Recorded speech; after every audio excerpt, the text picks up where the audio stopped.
दौड़ में खबर ईंदा हाल त वाटर सप्लाई तालाब फेज 2 ते रात देर से नामालूम हथियारबंदन पारा मुलाजिमन के यरगमाल बनाए ट्रांसफार्मर बो सामान चोरी करण खिलाफ टाउन कमेटी दौड़ के मुलाजिमन राजा डेथो राशिद भट्टी बेन की अगवानी में प्रेस क्लब दौड़ सामू एहतजाजी मार्च करे रैली कढी मुजाहरो करे धरणो हणी पुलिस खिलाफ सख्त नारेबाजी कई जैखां पोइ फौरी तौर डीएसपी दौड़ निसार अहमद वसाण प्रेस क्लब दौड़ पहुंची वो डीएसपी दौड़ निसार अहमद वसाण मुलाजिमन ऐं सहाफ़िन सां ॻाल्हाईंदे दावा कई त असां कार्रवाई कंदे हिक जवाबदार के गिरफ्तार करे वरतो ऐं जल्द ॿियनि जवाबदारनि खे बि गिरफ्तार कयो वेंदो जॾहिं त चोरनि फुरनि खे रोकण लाइ गुजरावाद दौड़ ते पुलिस पिकड़ कायम कई वही है बेन मामलन के हल करण की कोशिश करे रहा आहियूं होॾां डीएसपी दौड़ निसार अहमद वसाण जी यकीन दहानी बाद एडमिनिस्ट्रेटर गुलाम शबीर लाशारी मुलाजिमन जो एहतजाज खत्म कराए छॾियो। Soomro 3D wallpaper and PVC panel shop दे रहा है सबसे अच्छी सर्विस,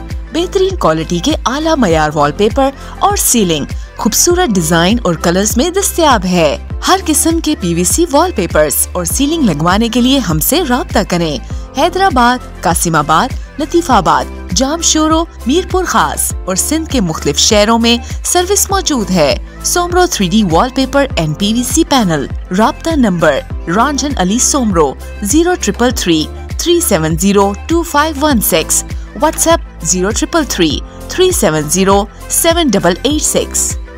मज़ीद खबरन ऐं तफ़सीलात लाइ विज़िट कयो असांजी वेबसाइट www.awamiNewsHD.com ऐं ॾिसंदा रहो अवामी न्यूज़ HD।